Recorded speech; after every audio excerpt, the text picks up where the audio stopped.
بہادر چھوٹی مریم اور چڑیا۔ ایک چھوٹے سے گاؤں میں مریم نام کی ایک پیاری سی بچی رہتی تھی۔ مریم دل کی بہت نرم تھی، وہ ہمیشہ دوسروں کی مدد کرتی تھی۔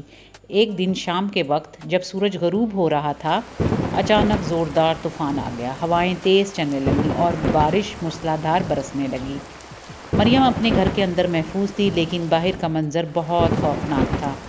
اچانک مریم نے کھڑکی سے باہر دیکھا، ایک چھوٹی سی چڑیا درخت کے نیچے پناہ لینے کی کوشش کر رہی تھی۔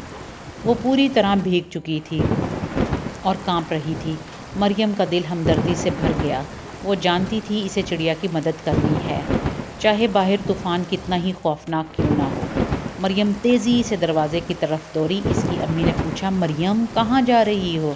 مریم نے کہا، امی ایک بیچاری چڑیا بڑی مصیبت میں ہے، مجھے اس کی مدد کرنی ہے۔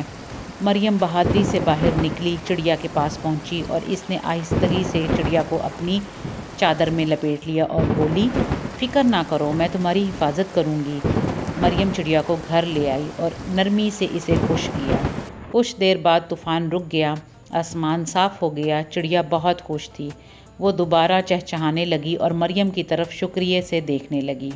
مریم مسکرائی اور بولی، اللہ ہمیں سکھاتا ہے کہ ہم دوسروں کی مدد کریں، اور جب ہم دوسروں کے لیے رحم دل ہوتے ہیں تو اللہ بھی ہم پر رحم کرتا ہے۔ چڑیا خوشی سے اڑ گئی اور مریم کا دل بھی سکون اور خوشی سے بھر گیا۔ کہانی کا سبق: دوسروں کی مدد کرنا اسلام کا حصہ ہے۔ جب ہم اللہ کی مخلوق کا خیال رکھتے ہیں تو اللہ ہماری حفاظت اور مدد کرتا ہے۔